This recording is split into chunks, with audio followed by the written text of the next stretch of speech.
பொன்னியின் செல்வன் வழிநடை பேச்சு.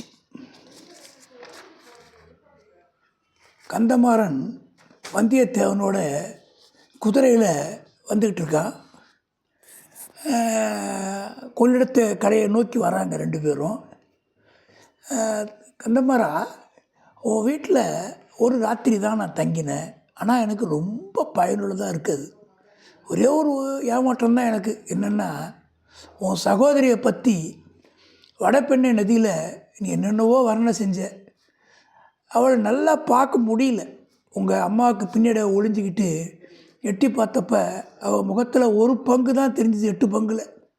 அந்த நாணமும் மடமும் இருக்கே, அந்த பெண்களுக்கே இருக்க வேண்டியதை விட அதிகமாக இருக்கும் உன் தங்கச்சிக்கிட்ட.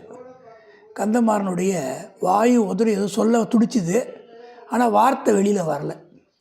பரவாயில்ல, நீ தான் திரும்பி வரும்போது சில நாள் உங்கள் வீட்டில் தங்கணும்னு சொல்லியிருக்கியே, அப்போ பார்த்துக்கிட்டா போகுது. சரி, உன் தங்கச்சியோட கூச்சமும் அதுக்குள்ளே கொஞ்சம் குறைஞ்சிடும் இல்லையா?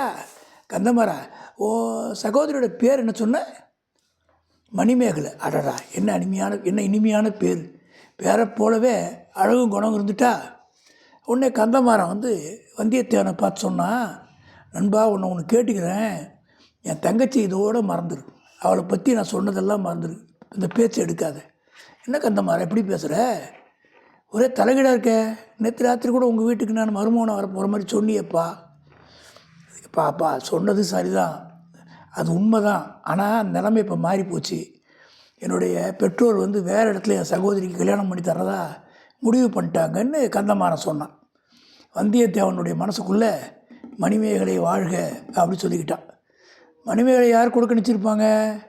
ஊகிக்கிறதுலேயே அவனுக்கு ஒரு பெரிய கஷ்டம்லாம் வரல. ஏன்னா மூடு பல்லக்கில் மதுராந்தகத்துக்காருக்கு தான் நிச்சயம் பண்ணியிருப்பாங்க.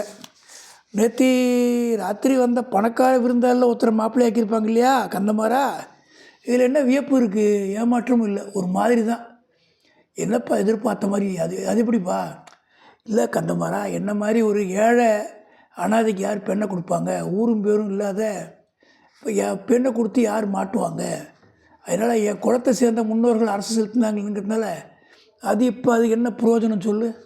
நண்பா நிப்பாட்டு நண்பா. கந்தமாறன் பேச ஆரம்பித்தான். என்னை பற்றி, என் குடும்பத்தை பற்றி அவ்வளோ கேவலமாக படுத்தாத. நீ சொல்கிறதெல்லாம் ஒரு காரணம் இல்லை, இது வேறு முக்கியமான காரணம் இருக்குது. அதை அறிஞ்சால் நீயே ஒப்புக்குவ. ஆனால் அது இப்போ நான் சொல்ல முடியாது.